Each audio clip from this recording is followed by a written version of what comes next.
Ano pong nangyari, anak?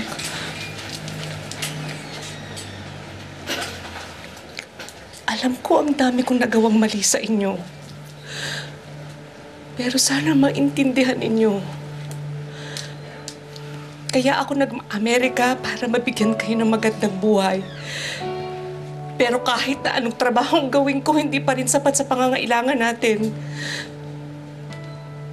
At nung magkasakit ka, naging desperado ako. Kaya ako tinanggap yung proposal ng Amerikano na magpakasal kami.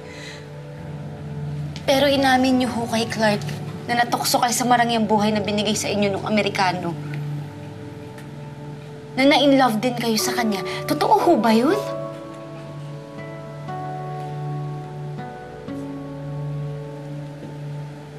Totoo yun, anak.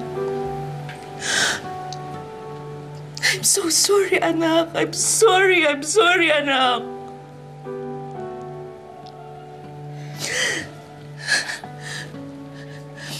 Alam niyo ho, naiintindihan ko eh. Kung bakit kailangan niyo magtrabaho sa Amerika. Kung bakit kailangan niyo magpakasal para sa green card. Lahat ho yun naiintindihan ko. Pero hindi ko maintindihan kung bakit kailangan niyong magpanggap sa amin na patay na kayo. Kasi anak, wala na akong mukhang iharap sa inyo. Iyang-iya ako sa sarili ko. At sa tingin niyo ho, mas okay na talikuran kami? Nahayaang umiyak at pagluksaan kayo? Na abandonahin kami? Hindi ho ba mas nakakahiya yun? At kung mabait na taong napakasalan niyo, na binigyan kayo ng masaya at magandang buhay, maiisipan niyo pa ho bang bumalik sa amin?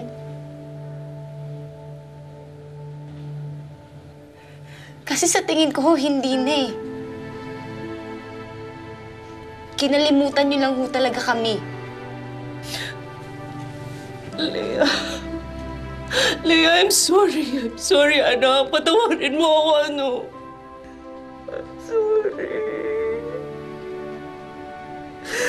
Sorry, please. Anak, I'm so sorry, anak. Nanang, pasensya na ho.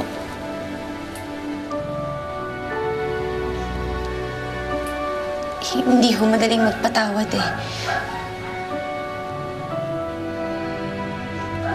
Sinasabi po ng utak ko na iintindihin na lang kayo pero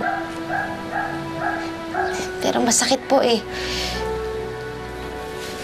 Pasensya na po, hindi ko kayang ibigay yung hinihingi niyo. Yeah. Please. Pasensya na po.